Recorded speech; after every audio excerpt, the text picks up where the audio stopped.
In my last video, I poked fun at a well-known meme in the Fire Emblem fandom, the beloved but infamous Poison Mutton commercial. I also lambasted the tagline, "Build an army, trust nobody," because I felt like half of that phrase makes no sense when it comes to Fire Emblem. So to that end, it only makes sense that I talk about the other half of that phrase to some capacity. Building an army out of your favorite anime-faced soldiers is the bread and butter of Fire Emblem. With so many different characters, weapons, and unit types to choose from, there's dozens of ways to play through each game, though I will admit that's easier said than done in some titles than others. So for this final video, I want to just talk about a few of my favorite unit classes in the series. I'll talk a little bit about why I like them, and then as a bonus, I'll even name drop a few of my favorite specific characters of those classes. And if there's a particular design I like from a game, I'll throw that in too. Also, I think I need to make a very important disclaimer here. This is not a unit analysis video. I'm not going to talk about why certain units are better or worse or anything similar of that caliber. At most, I might give some broad generalizations, but that's it. The reasons I'm choosing these unit classes are mostly superficial. I'm the type of person that sees a character using a cool sword and thinks, "Yep, you're going right on the team." You can critique my choices all you want. You're well within the right to do that. But seriously, if you're hoping for a deep dive into why Pegasus Knights are the best thing since sliced bread or something similar, then you are watching the wrong channel.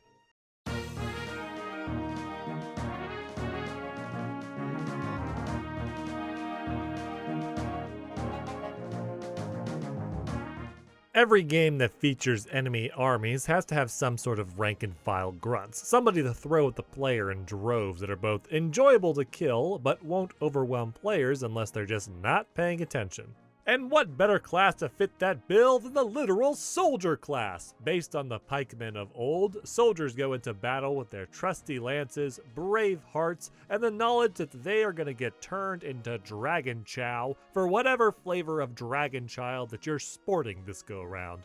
I think what I find the most interesting aspect to be of soldiers is that for a few Western games at least, they weren't even available as playable units. The earliest example of soldiers were in Fire Emblem Gaiden, but those units were promoted into knights later, so they lost the flavor of the pikeman aura that soldiers had going on. It wasn't until Path of Radiance that we got full-fledged playable soldiers. It's possible for that reason that soldiers seem to be a popular OC type for fan hacks. The last few years of fan hacks that I've played usually feature a playable soldier in some way, despite the fact that they weren't playable in the Game Boy Advance style that the hacks are emulating to begin with. And as I've mentioned a few times in the past, my favorite Fire Emblem game is Path of Radiance, so it should be of no surprise that my favorite soldier character comes from that game in the form of the farm girl turned killing machine, Nephenee. Take a seafoam green-haired country bumpkin, give her a lance, and let her go to work to fight for her hometown. Nephenee was a mainstay in my army for both Path of Radiance and Radiant Dawn. It also helps that I loved her design in these games. Her jump from soldier to halberdier really signifies how she's matured as a soldier between these games, and it remains my favorite lance unit design in the series.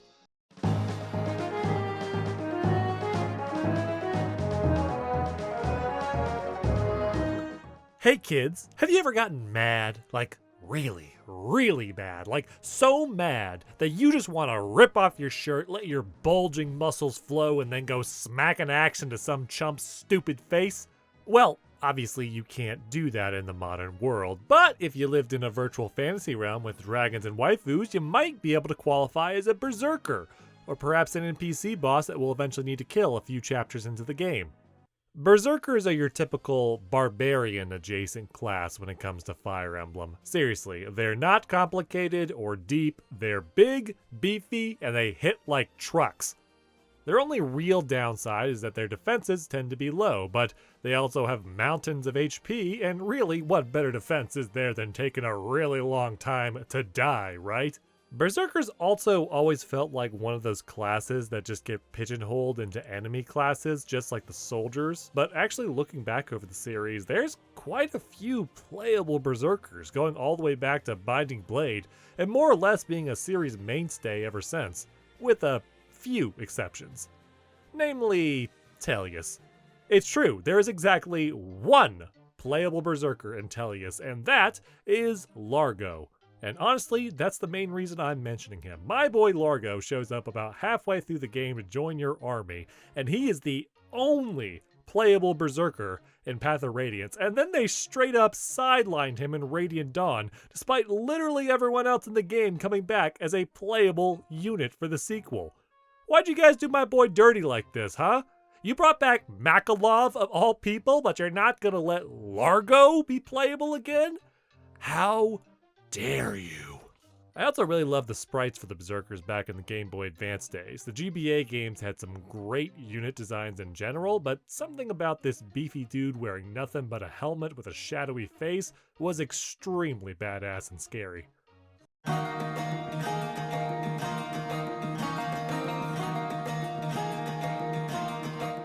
Is there anything better than loyalty? Your best friend, your closest ally, your confidant who you feel like you can just be yourself around? And for an added bonus, what if they worked for you? Does that make it weird? Does it make it weird? I feel like it makes it a little weird. Maybe not. Though, once you two get married, there's suddenly a weird power dynamic that probably needs to be addressed.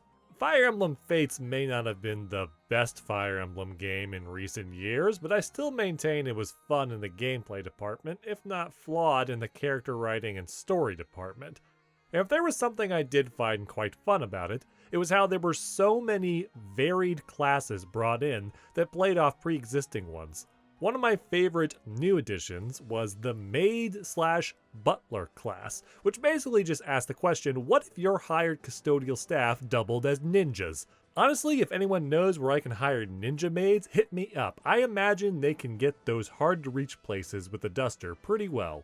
I'm sure there's people out there who think that the Maid/Butler class was a little too silly for Fire Emblem, and while I do sort of see where they're coming from with that, I also can't emphasize enough how cool it is to have a ninja maid who can also heal you, or how humiliating it must be for a man's final thoughts of the world before he sheds his mortal coil being that of confusion, wondering if he had somehow wandered into a game of Clue.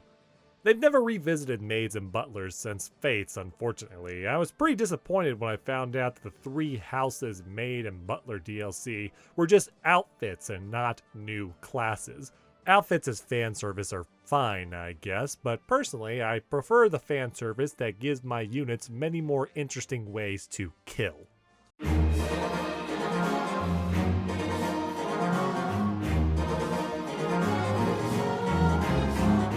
As a kid, I loved dragons. As a teenager, I still love dragons.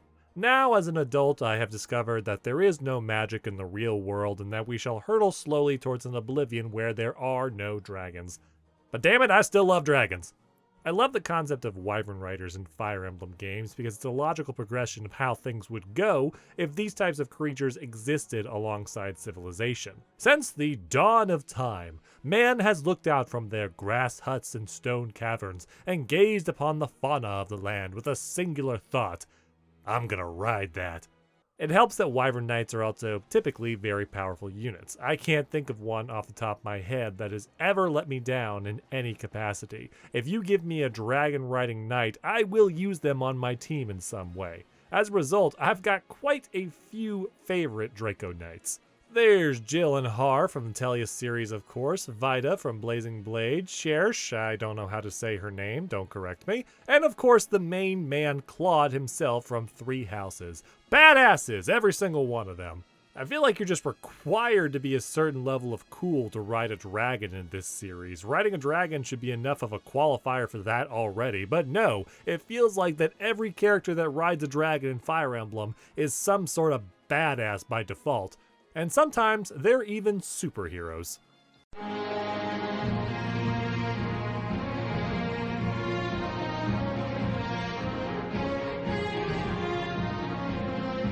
Okay, I know that at the beginning of this video I said that you shouldn't grab on too tightly to my opinions here or whatever, but my experience talking to other, more vocal Fire Emblem fans has taught me that this last one might be a tad controversial. You wanna know what one of my favorite unit types in the series is? Unironically and unapologetically, it's knights.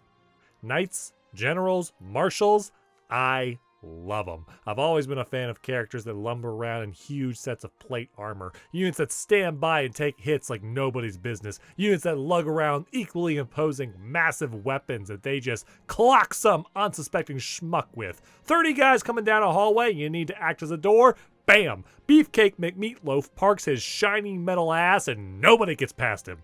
Knights are a mainstay of Fire Emblem and have been around forever. There isn't a single game that doesn't feature knights to some capacity, and why wouldn't they? They're the staple tanks of the series. About the closest you might get to a game not having knights is probably Fate's Birthright, where Hoshido didn't employ them as standard units. But some of you who are not well versed in the know of Fire Emblem may be questioning as to why this is a supposed controversial statement. I mean, if knights are your standard RPG tanks, then why would anyone have a problem with them? If they're a series mainstay, then why on earth would saying that you like knights or find them useful be considered weird? Well, if you want me to be completely honest, it's because while I do love knights and think they fit an aesthetic I really enjoy, they're also outclassed by a multitude of other classes in utility for a lot of reasons. Knights are big and strong, sure, but they're also slow, both in their combat speed stat and their actual movement. Sure, they can lock down a bottleneck, but you have to actually get them over there first. And if you're fighting in an open field, then the enemy might just try to outmaneuver them with cavalry or other high movement units. Also, heaven help you if the enemy uses mages, because traditionally, knights have garbage resistance, so if an enemy mage gets them in their sights, they'll cook your metal boys like a Furby in a microwave. Fun fact, the first unit I ever lost in a Fire Emblem was Gatry from Path of Radiance, because I kinda didn't realize that resistance and defense were different, and I put him in range of a sage with an L-Fire. But you want to know something?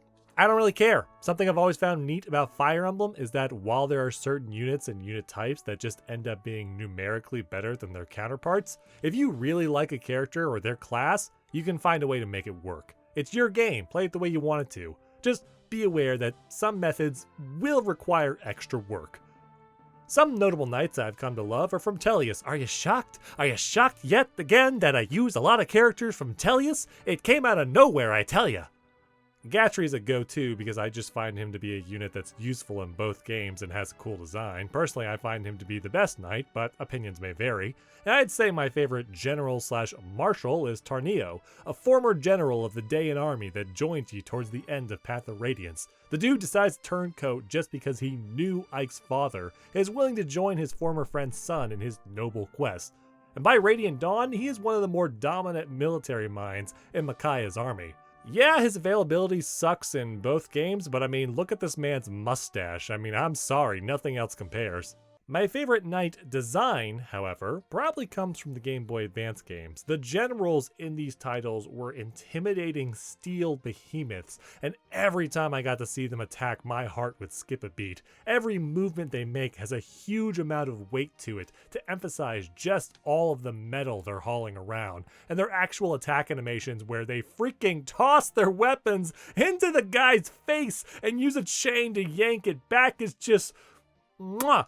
It's beautiful. GBA generals were 4-star badasses. I would have been fine if every Fire Emblem game kept this design for generals, instead of some of the more questionable designs we got later.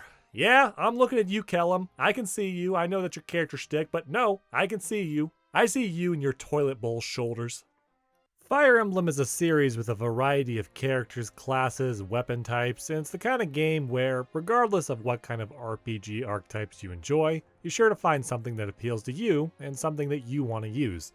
The games have only gotten better in giving us more customization options and the types of units we use in recent years, and I hope it's something that persists as the series moves forward. Regardless, that's going to be it for Fire Emblem February for 2021.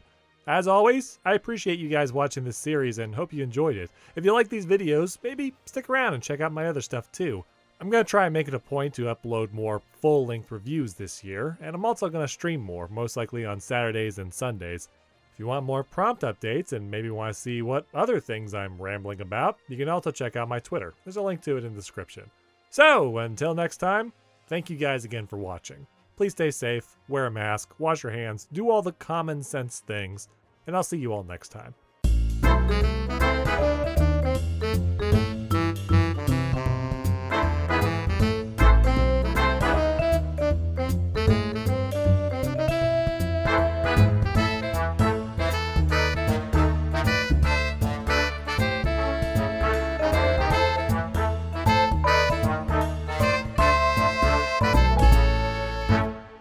Oh my god, you could grind meat on it.